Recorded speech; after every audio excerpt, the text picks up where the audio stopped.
Do you have a photo studio? Do you want to get a photo studio? Are you thinking about it?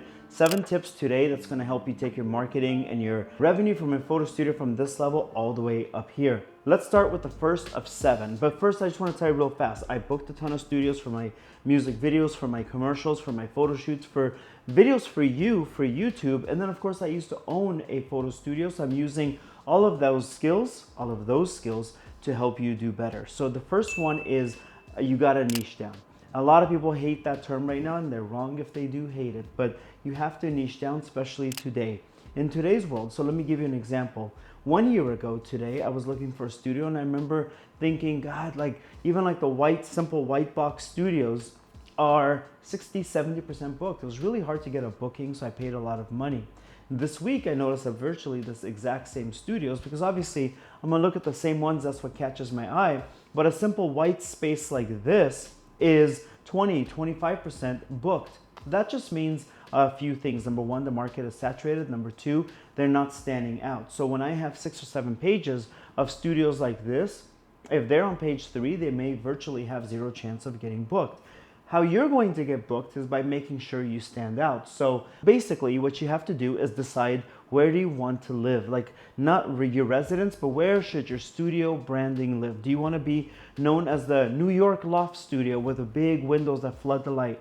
Do you want to be known like something like this? Do you want to be known as a white box studio that is generic and kind of serves a lot of purposes? Do you want to be known as a studio that is a blackout studio and people can bring in their lighting, control their lighting, or even 1,000 things in between? For example, you might be great for weddings and baby showers. Think about where you want to go and then double down on that. The reason why is when somebody is looking for something, there are so many options that you got to be the best at it. You want to be boho chic, go all out on that. You want to be old school New York City, go all the way on a limb on that. Do it for 2.5 years, and then you can remodel your studio once you've sort of worked the market and you've worked all the photographers and directors in your area. It's important to niche down if you want to stand out. And for example, we are looking for a test shoot for a commercial. I'm looking at something that might be like an old classroom. There's only about 5 of those that look like a vintage classroom from the 70s and 80s. These studios can charge me a lot more because the market isn't that saturated versus like a white box studio like this, which, by the way, these are great. Just want to make, just as an example, they're the most common. The second thing is that you want to make sure that you invest in gear that's going to invest in your clients and then in their businesses. So when I had my studio, I was guilty of buying some things like, for example, power strip cords from, I won't name the stores, but they were $2 or they were $3. Okay, well that's cool, right? Until it wasn't cool anymore. And then they broke and they went bad. And then I had to go to Home Depot and rush and get something for my clients because I didn't want to disappoint them. Because when they booked my studio, they were relying on me giving them the functional space and the functional tools for them to have a successful photo shoot. I would want the exact same thing. So I thought, wait a minute, why am I not paying $2 or $3 for a power strip when I could have paid $9? Yeah, it's substantially more, but it's not that much more substantially. But it's also going to last substantially longer and give my chances of success substantial increase in success. However way you say that, but you know what I mean. So I would say go into Facebook Marketplace and buy used things. You don't know how crappy a C-stand is until some big guy starts like turning the knob, and then all of a sudden it snaps, and all of a sudden you don't have something for your photographer or your director to put their lights on. It's a disaster waiting to happen. Just in the beginning, instead of spending money over and over and over and over, buy quality and it'll last you for years to come. The third one is you want to make sure that you keep the frumpy ones, pay attention to what I said, you want to keep the frumpy ones comfortable. When I worked at, a little side note, when I used to work at the mall, I worked at the Guess Jeans store, I looked for the frumpies. Frumpy Frank and Frumpy Francis, and I would be like, that one right there. They're in a nice pair of sweatpants and they have too much money and they're tired and they don't have to impress anybody, and I would just sell them a stack of jeans, and we were on commission at this point. And people would always say, Waleed, how are you, the part-time sales guy, because I had college still, and you're making as much as our full-time people, because they would go for the people that would have the shopping bags for the expensive department stores and pretend to act rich, but the real rich ones, the one that really wanted to put their money down, dress very, very comfortable. The same thing I noticed in photo studios. When I had my photo studios, it was the frumpy ones that wrote the checks. I always made sure, and those people were the managers, and they were the lawyers, and they were the publicists, and they were everything frumpy. And the crew was working, they were sitting there and they were bored. And I always introduced myself to the people in my studio, and I would say, hey, I'm Waleed, how you doing? I'm the studio owner. My office right there, if you need anything, if you need Wi-Fi, you need phone chargers, if you're cold, I have space heaters just for, people sitting here. If you have an extra chair, whatever you need, let me know, I'm there for you.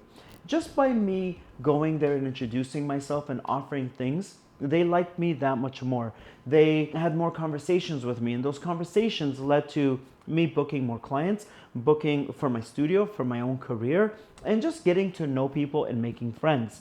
It's the fastest, easiest, cheapest, most robust, profound way to do advertising for your studio versus running a Facebook ad or an Instagram ad, which isn't as effective. So make the frumpies feel comfortable. And that means if you have a studio that runs particularly cold, get a little space heater from Facebook Marketplace, or a little fan designated there. Get a little desk that might even have like a power strip cord on it so that they can work from it. Have a few extra phone chargers that are somehow attached to the desk so people don't walk off with them. Make your guests feel comfortable, and these guests will very comfortably, I know that's cheesy to say, come back to you. Because like I said, see this white box studio behind me, they have a ton to pick from, but they'll remember the nice guy, the nice girl that took care of them. Number 4, the amount of people that don't advertise the people that come into their studio. Go right to that topic. There are so many people that are like, me, my studio, me, all about me. Especially in Los Angeles. I'd like for you to flip that. If everyone is saying, look at me, I want to say, let's look at you. What have you done? How can I celebrate you? So one of the things that I would do is, besides the fact that I would go say hello to the frumpies, okay? And I would also go to crew. I'm like, how you doing? Oh my God, that light is so beautiful. And if you need something, you guys are good. The whole deal. But then I'd also just grab my phone and I would film a little bit without revealing their project, and I'd be like, oh, okay, man, can I get your Instagram? Do you mind if I tag you? He's like, yeah, man, that's cool. And then I would say, so-and-so, amazing gaffer, so-and-so, amazing DP, so great to watch so-and-so director work. I would tag people, including the production assistants, because you gotta really respect the guys, the girls, whatever, collectively at the bottom, because they're going to rise up and you want to support them at the beginning of their stages. Just by collecting their Instagram account, this is a two-pronged approach. Number 1, I tag them the day of. Hey, so excited to see what they create today. Magic is in the air. Just whatever you want to say. And then I had a calendar and I'd say, when do you think this project, this commercial, this TV show or photo shoot would publish, air? And they'd say, we're looking at whatever time, and I would keep an eye on it. And then I would see it. But I would also, as a studio, follow these people. So whenever they posted, I would see it. It doesn't cost me much. It doesn't cost me anything, actually, to follow them. It builds community. So then they would post about it, and I'm like, oh, that's so cool. I would take that clip or take that photo. I would post it as original post. Then I would not only just tag the top 5 people, the top 5 people being director, photographer, DP, hair, makeup, wardrobe, maybe talent. I would tag everybody. Craft services by, catering by, production assistants by, vendor rentals by, and I had a very long list. That meant that all of those people would see it, all of those people, all of them would post it on their stories, and all of them are advertising my studio. Collectively, some have 37 followers, some have 37,000 followers, and all of that was free advertisement.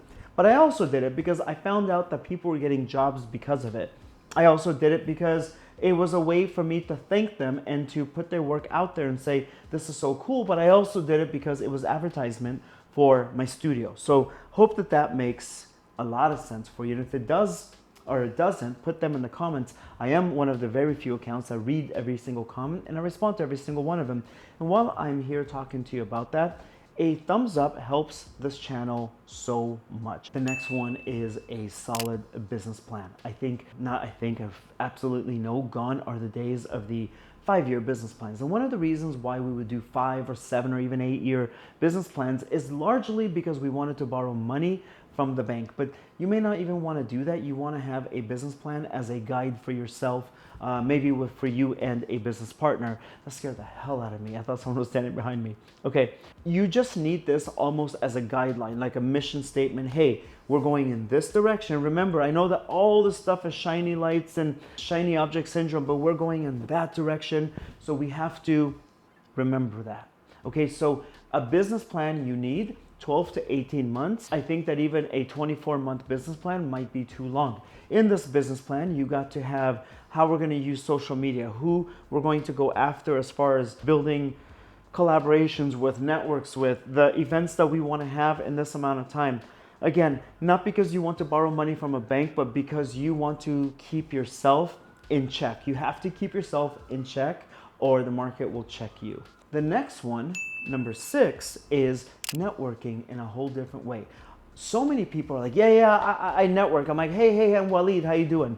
Nobody cares about that. They care about what you're going to do for them and how you're going to support them. So you have a studio. One of the things that I had in my studio was like a simple push pin foam core board. You have something there, you are a makeup artist or you're a caterer or you're a rental house, put your business card there. That's great. I don't care how full it is. That's great. Put your flyer there. Just respect each other and look up there. Remember the Frumpies that I was talking about? They just sit there and they're just bored and doing emails and on phone. Well, they're going to go up there and they're going to look. But those are also the money people. So when somebody says, hey, I found your business card at your studio, that's going to look really, really good on you.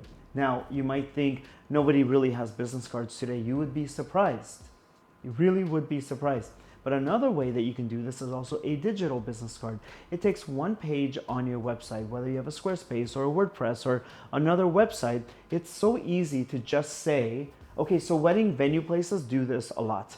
They'll have a preferred vendor list. And that right there is worth thousands, tens of thousands of dollars for each vendor, because they'll say, do you know a florist? Do you recommend a florist? Like, yeah, we have 5 florists that we recommend. They know this place. They know everything about it. They are so successful and they're proven to us. If you're going to get married, why wouldn't you go by somebody that is already proven? So you can have something on a website. You can have a digital bulletin board that say, these are craft service people. These are caterers that we love working with and they're so good to the crew. These are behind the scenes photographers, videographers that we love. They're reliable, they're trustworthy, and they are local and they've worked in here before. That type of community building is better than any Facebook group, better than any Instagram ad, anything else, because you're really helping people. Now think to yourself, if you are that behind the scenes videographer that's like, damn, your studio got them booked once, twice, 3 times. They're very loyal to you. They're going to help you anytime that you need it, but also they're going to hype you up because they are on your preferred vendor. And then that list, right, on their website. But who else wants to be on that website? Everybody. Everybody wants to be in the production assistants that we recommend, rental houses, lens rental companies that we recommend. Everybody wants to be on that. So now they want to talk to you and they want to build relationships with you. It's all about how you're going to help other people, how you're going to help your community, and then your community is going to help you. I think that a lot of people, the old ways, the old funnel way is like, look at me, look at me, look at my product, come down my funnel and then buy something, when instead it's like, how can I put you on? How can I help you?